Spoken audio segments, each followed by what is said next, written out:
Hey everyone, welcome back to another video here on Keep Running with BK. And we are at the end of March and spring is here. And so in today's video I just want to spend a little bit of time kind of recapping how my base training went the first 3 months of the year. Then I'll share a little bit more about the exciting new focus for the spring, going into the fall with my 80-20 training and the videos that I'm working on for that. And just talking about some of the virtual events coming to the channel.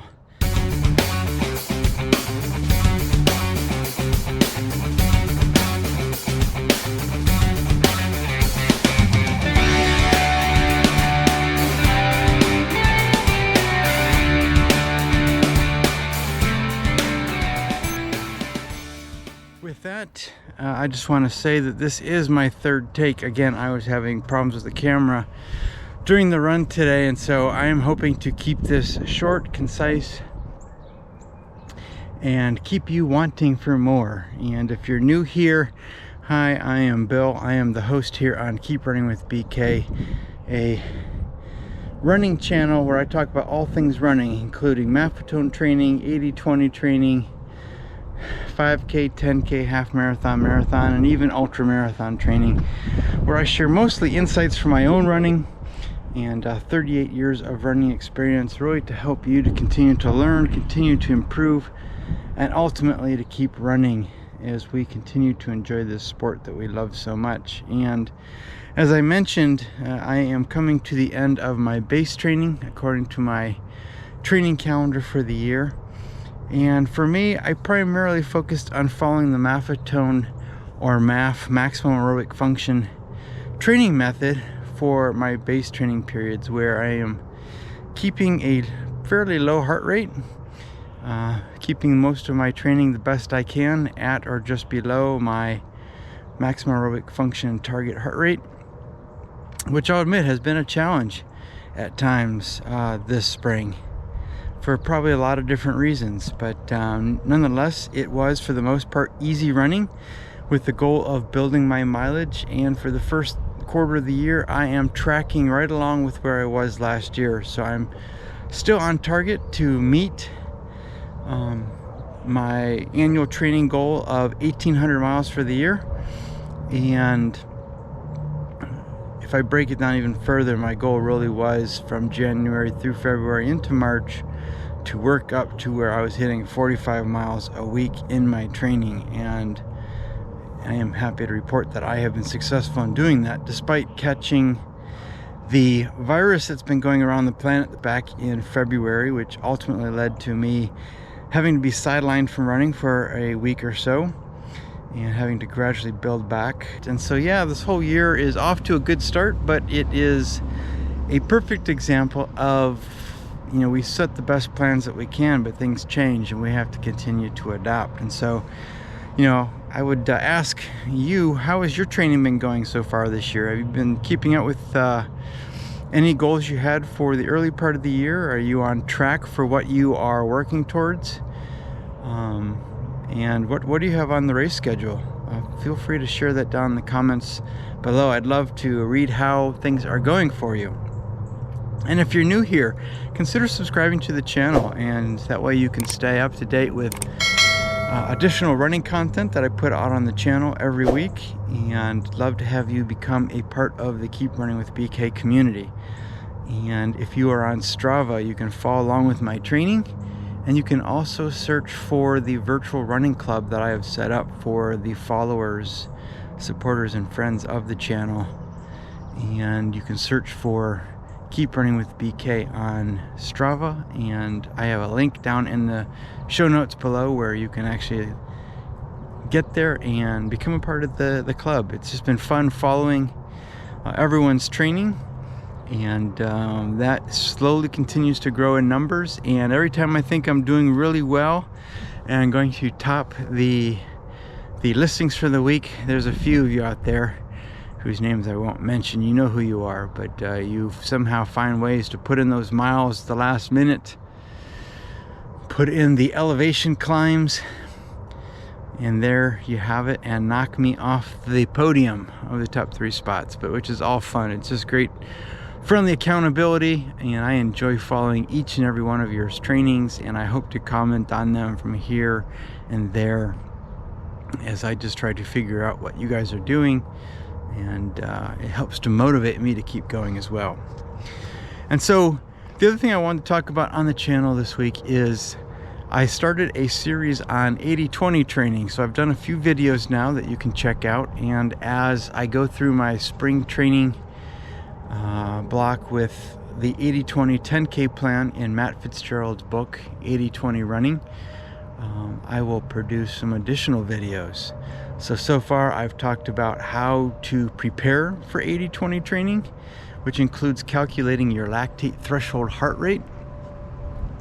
So if you're interested in, check out that video and figure out how to do that. And then I also covered kind of what he has outlined for a 10K training plan, since the goal for me this spring is to work on my 10K speed, and how I have adapted the first of 3 phases. The base phase, where we begin to introduce speed work and make those small adaptations in preparation for the peak phase, which comes after that, where I will do the heavy portion of the high intensity efforts. So you'll want to check that out as well.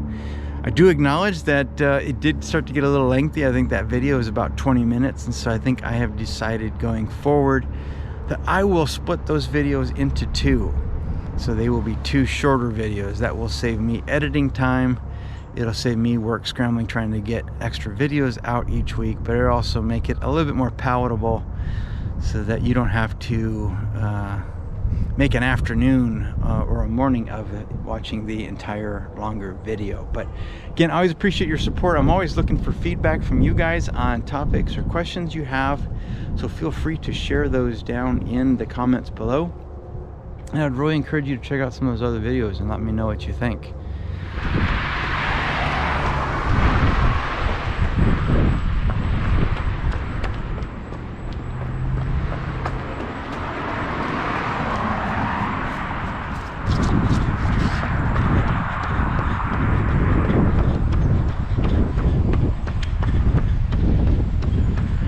I'm really excited about the upcoming virtual event we have this Saturday at the time of this recording. By the time many of you see this, it will probably have come and gone. And I just want to say thanks in advance to all of you who have emailed me and sent in your prediction times. I'm really looking forward to seeing how well we all do and what we learn from that experience. And I hope maybe in the next video or in the video after that to be able to share the results of that, maybe even share some pictures or some stories that you guys share should you choose to do so, and introduce you to some of the folks here on who support the channel. And so for myself personally, and I'm probably sure I'll share more of this in that video as well, but I have looked at my training this year compared to last year, and they're fairly similar. I'm a little bit further ahead, I think, as far as volume, and I've been doing more hill sprints and things like that. So I'm feeling pretty good, even though I haven't done a whole lot of specific speed work.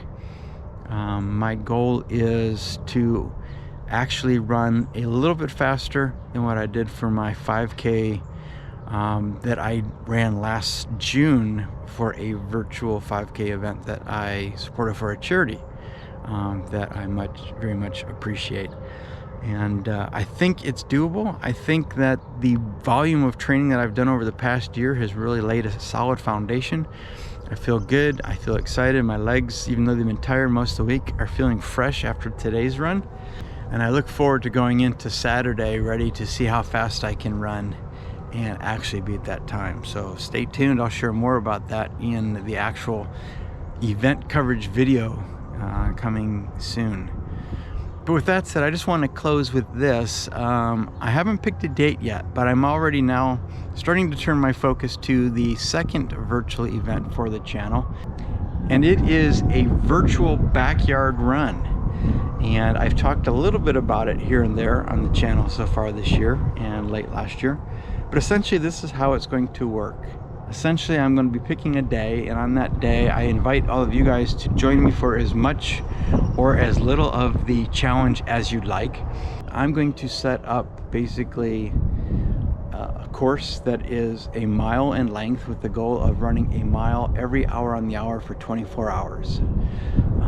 And so over the course of that period, obviously I'll run 24 hours, and just to see what the experience is like. What is it like to stop and go and do this around the clock with, as the day gets on, the legs start getting tired, the stop and go cumulative effect, as well as staying awake or trying to catch cat naps in between that.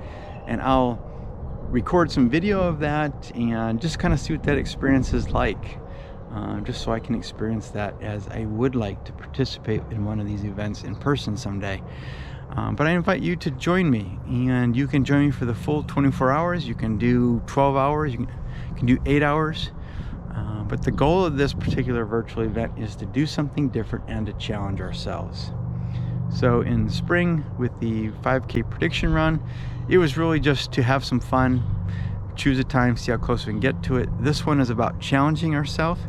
And then later this fall, we'll do a virtual half marathon, which will actually be a race challenge or a race event that we'll do virtually, so that you guys can put together your training plans, train for that event over the summer, and then in the fall, we'll all go out there and try to run our best half marathon.